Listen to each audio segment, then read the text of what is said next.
comes and goes.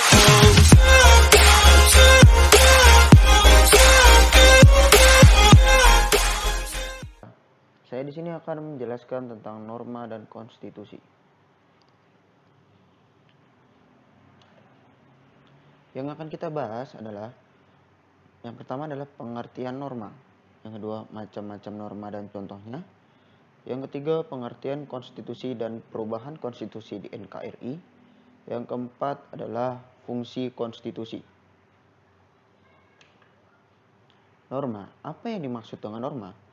Norma adalah aturan yang diberlakukan di tengah masyarakat yang tidak merugikan orang lain dan diri sendiri, yang bertujuan agar tercipta rasa aman, damai, tentram, tanpa mengenal suku, adat, maupun agama, dan status sosialnya. Macam-macam norma. Macam-macam norma ini sebenarnya sudah biasa kita sering temui. Yang pertama adalah norma agama, norma kesusilaan, norma kesopanan, dan norma hukum. Yang pertama, norma agama. Apa itu norma agama? Norma agama adalah peraturan hidup yang diterima sebagai perintah-perintah, larangan-larangan, dan ajaran-ajaran yang berasal dari Tuhan dan bersifat mutlak. Pelaksanaannya adalah bersifat individu, tergantung individu itu yang menjalankannya. Jika melanggar mendapat dosa, jika melaksanakannya akan mendapat pahala. Ciri-ciri dari norma agama dan perilaku yang mencerminkan norma agama. Yang ciri-ciri dari norma agama adalah bersifat global, yaitu berlaku di seluruh dunia, seluruh manusia. Bersumber dari wahyu Tuhan, bersumber dari kaidah agama.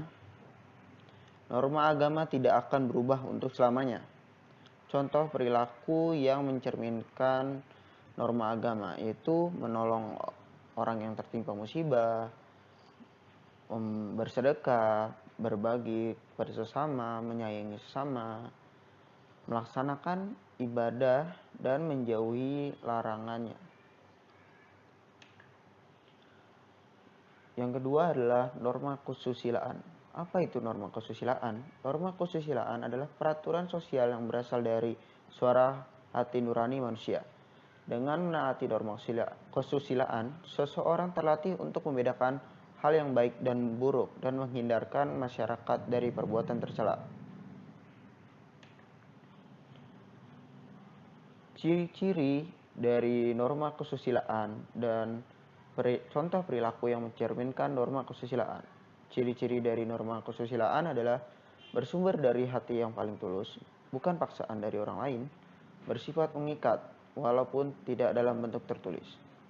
Contoh perilaku kesusilaan adalah menghormati hasil karya orang lain, menghargai pendapat, bergaul tanpa memandang suku, agama, dan ras,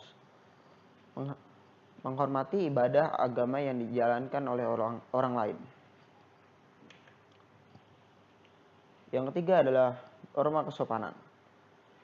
Apa itu norma kesopanan? Norma kesopanan adalah norma yang berhubungan dengan pergaulan manusia dalam kehidupan sehari-hari.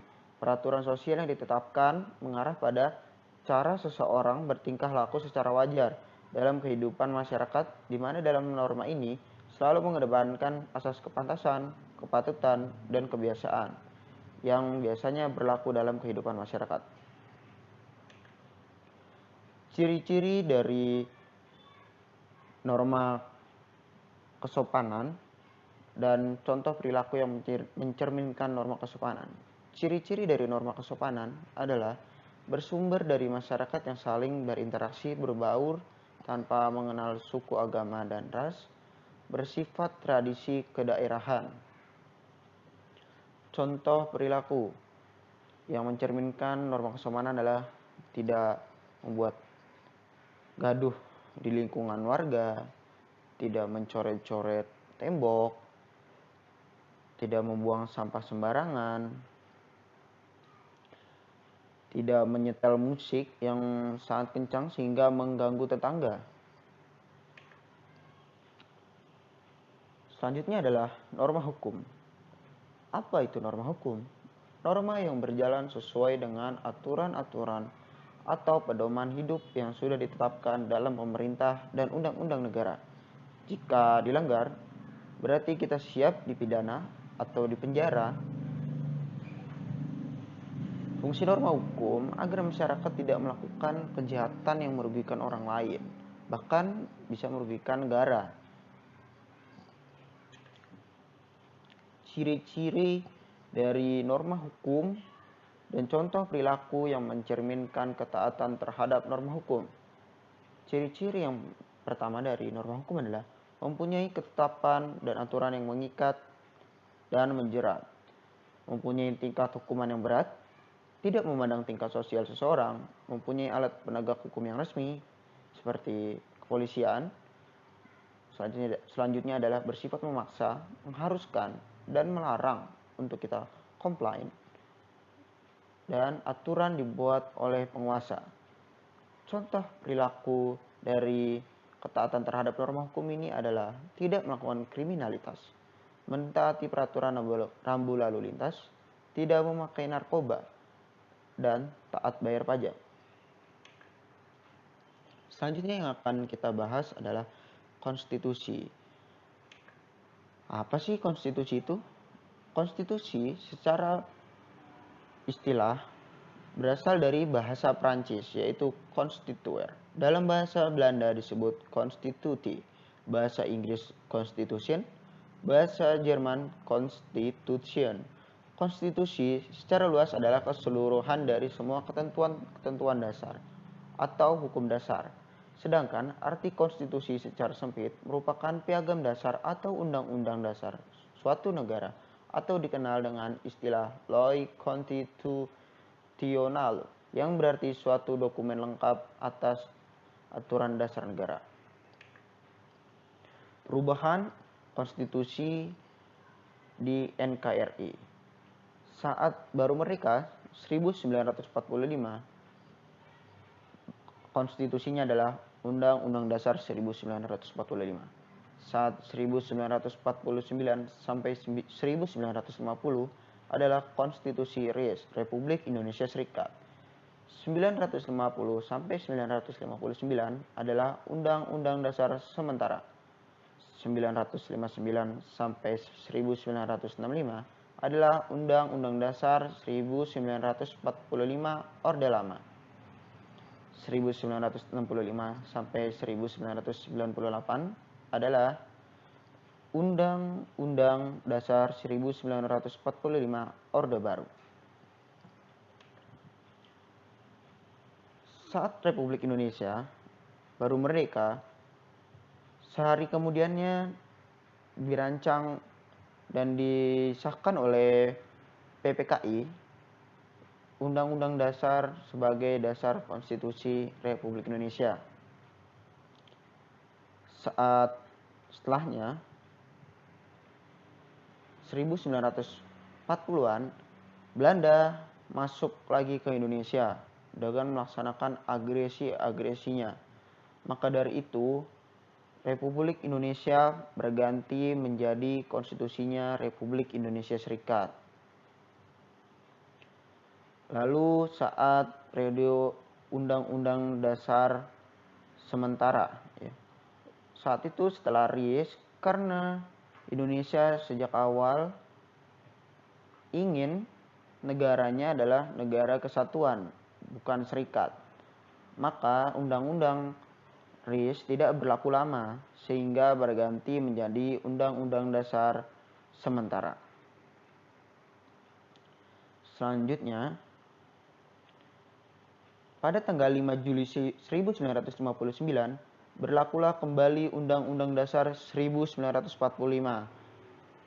dan MPR dari Orde Lama pada masa 1959 sampai 1965 menjadi Majelis Permusyawaratan Rakyat Sementara Orde Baru. Perubahan itu dilakukan karena MPR yang lama tidak mencerminkan pelaksanaan Undang-Undang Dasar secara murni dan konsekuen. Pada era reformasi, perubahan konstitusi melalui amandemen pun dilakukan. Ya, yang pertama adalah penghapusan doktrin dui fungsi ABRI, terdiri fungsi pertahanan, keamanan, dan fungsi sosial politik. Dihapus hingga dibagi dua, yaitu ada yang untuk pertahanan negara adalah TNI, sedangkan fungsi keamanan adalah dilaksanakan oleh Polri, Polisi Republik Indonesia. Yang kedua adalah penegakan hukum, hak asasi manusia, dan pemberantasan korupsi, kolusi, dan nepotisme ya, yang sebelumnya sangat kental di pemerintahan. Yang ketiga adalah pelaksanaan otonomi daerah. Yang keempat adalah kebebasan pers. Saat orde sebelumnya, pers sangat dikekang ya, bisa dibilang dilarang. Yang kelima adalah mewujudkan kehidupan demokrasi. Saat itu juga kebebasan berpendapat sangat sulit ya, bisa dibilang dikekang kehidupan demokrasi masyarakat Indonesia. Selanjutnya adalah apa saja itu fungsi konstitusi. Yang pertama adalah konstitusi berfungsi membatasi kekuasaan pemerintah agar tidak sewenang-wenang seenaknya saja terhadap warga negara. Yang kedua adalah konstitusi berfungsi sebagai piagam kelahiran suatu negara. Maka saat itu Indonesia pun baru merdeka langsung mengeluarkan Undang-Undang Dasar 1945. Yang ketiga adalah sebagai sumber hukum tertinggi. Yang keempat adalah identitas nasional dan lambang. Yang kelima adalah pelindung hak asasi manusia dan kebebasan warga suatu negara. Sehingga kita sebagai warga negara dilindungi hak-haknya dan kebebasan kita. Nah, itu saja materi yang saya bisa sampaikan. Mohon maaf jika ada salah-salah kata. Wassalamualaikum warahmatullahi wabarakatuh.